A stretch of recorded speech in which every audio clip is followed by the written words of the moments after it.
weapons front, I have exposure to the very most cutting edge AI,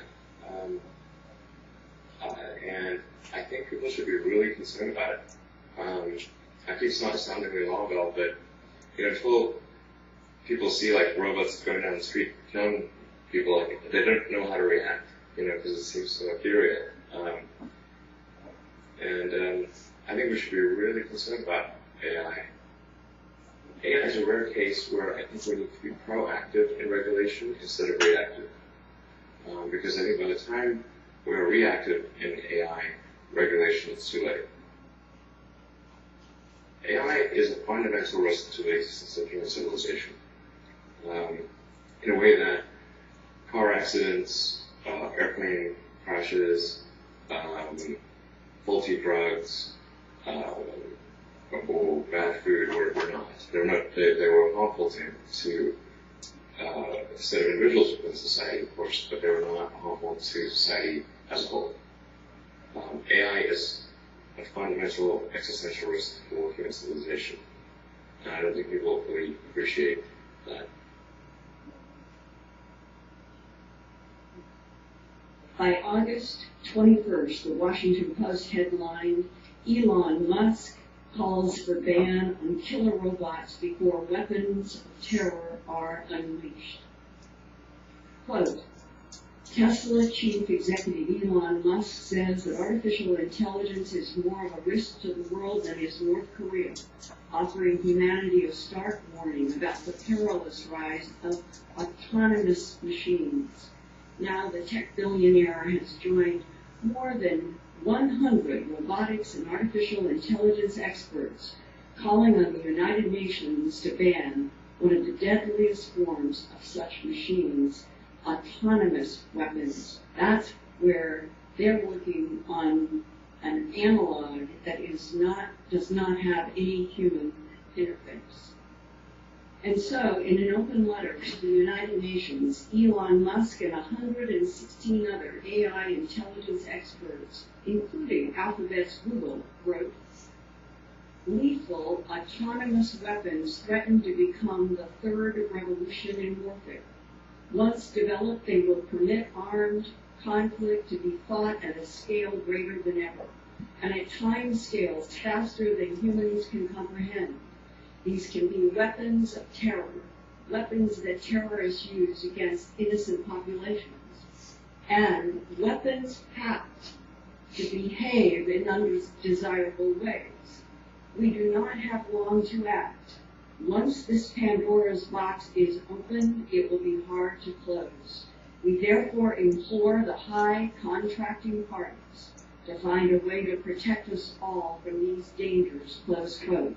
And at that time, he was also on another television news program saying that from 2017, 2021 to 2022, he said, we have about 4 years for the world to get on top of agreeing about what's going to be allowed in autonomous, roboticized weapons and army or military.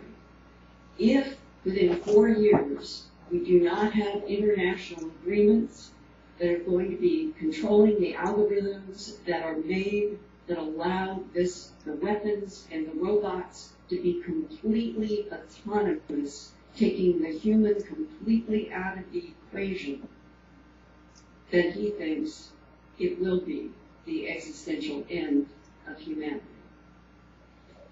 30 nations representatives signed the open letter, including China, Israel, Russia, Britain, South Korea, and France, and then it was made public in an international AI conference in Melbourne, Australia. The next day, on August 22nd, 2017, the UK Telegraph headline, "Hackers turn weaponized security guards." Just think about that. As Elon Musk and others point out, autonomous guard robots and weapons can cross a moral threshold where the intelligent machine could have open season on humans, perceived by the robot century to be a threat. Human Rights Watch adds, quote, The humanitarian and security risks should outweigh any possible military benefit. Defenders of autonomous weaponized robots make false presumptions that technical advances can address the many dangers posed by these future militarized AI weapons, close quote. At the same time, in mid-July, that Elon Musk was warning the governors at the conference in Rhode Island, the UK Daily Mail headlined, quote, U.S. military reveals $65 million funding for matrix projects to put the human brains directly into a computer. Overseeing this new research is the U.S. Defense Advanced Research Projects Agency, also known as DARPA, which says that its goal is, quote, to develop an implantable system, that's putting it in, able to provide precision communication between the brain and the digital world, close quote. As afraid as Elon Musk says he is about the existential risk to humans that weaponized artificial intelligence could be, he is enthusiastic about developing artificial intelligence for what he calls human enhancement. And he is now a founder in a brand new company called Neuralink. The research there is to link the human brain with a machine interface by creating micron-sized devices that can do human genetic engineering at the nanotech level to repair damaged brains and body parts, and to provide technological enhancements such as enhanced memory, enhanced communication, enhanced senses, multi-dimensional thinking, and extending the human body's lifetime. Neuralink was registered in California as a medical research company last July 2017, and Musk plans on funding the company mostly by himself. His goal is to produce what he calls a neural lace. It's a technology in which tiny brain electrodes can be implanted right into the brain to upload and download thoughts. He thinks in only 4 years from now, his neural laces will be able to help people with severe brain injuries, stroke, and even cancer. And when you Google artificial intelligence human enhancement, this is what Wikipedia shows. Anti-aging movement, cloning, directed evolution, genetic engineering, gene therapy, human-animal hybrid, liberal eugenics, life extension, and post-human. I thought that post-human on this list of human enhancements was ironic, because post-human then would roughly be equivalent to cyborgs. A cyborg is a being with both organic and biomechanical body parts. Think combining yourself with biomachine technology that will give you strength, endurance, clear thinking all of the time, persisting at high energy with little or no sleep, because you wouldn't be dependent solely upon the condition of your body's organic DNA cells or the blood flow through the heart and the lungs. Cyborg machine-like humans would not decline with age or wear out, and would not be susceptible to temperature and atmosphere changes. So a new version of cyborg humans would actually be much better for space travel than frail Homo sapiens sapiens.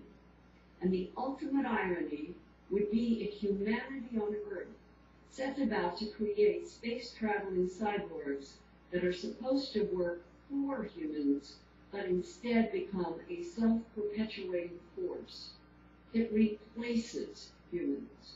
That's Elon Musk's implication when he warns that AI weaponization of robots poses an existential threat to all life on Earth.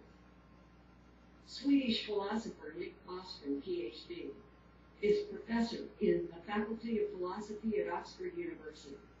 He is the founding director of the Future of Humanity Institute and is one of the top 100 global thinkers in Foreign Policy magazine that recognizes the world's preeminent thought leaders. He also was awarded the Professional Distinction Award from Oxford University. And Dr. I've actually taken the trouble to plot this for you in a graph. It looks like this. It's a curious shape for a normal condition. I sure wouldn't want to sit on it. I think we are on the verge of something that could cause a profound change in that substrate. And that is machine superintelligence. Like, artificial intelligence used to be about putting commands in a box. You would have human programmers that would painstakingly handcraft knowledge items. You build up these expert systems, and they were kind of useful for some purposes, but they were very brittle. You couldn't scale them. Basically, you got out only what it could do. But since then, a paradigm shift has taken place in the field of artificial intelligence. Today, the action is really around machine learning. So rather than handcrafting knowledge representations and features, we create algorithms that learn, often from raw perceptual data. Basically the same thing that the human infant does. The result is AI that is not limited to one domain. The same system can learn to translate between any pairs of languages, or learn to play any computer game at the Atari console. Now, of course, AI is still nowhere near having the same powerful cross-domain ability to learn and plan as a human being has. Of course, it still has some algorithmic tricks that we don't yet know how to match in machines. But so the question is, how far are we from being able to match those tricks? A couple of years ago, we did a survey of some of the world's leading AI experts to see what they think. And one of the questions we asked was, by which year do you think there's a 50% probability that we will have achieved human-level machine intelligence? We defined human level here as the ability to perform almost any job at least as well as an adult human. So real human level, not just within some limited domain. And the vegan answer was 2040 or 2050, depending on precisely which group of experts we asked. Now, it could happen much, much later or sooner. Like, the truth is nobody really knows. What we do know is that the ultimate limits to information processing in machine substrate lie far outside the limits in biological tissue. This comes down to physics. The biological neuron fires maybe at 200 hertz, 200 times a second. Even a present-day transistor operates at a gigahertz. Neurons propagate slowly in axons, 100 meters per second tops. But in computers, signals can travel at the speed of light. There are also size limitations, like a human brain has to fit inside a cranium, but a computer can be the size of a warehouse or larger. So the potential for superintelligence kind of lies dormant in matter, much like the power of the atom lies dormant throughout human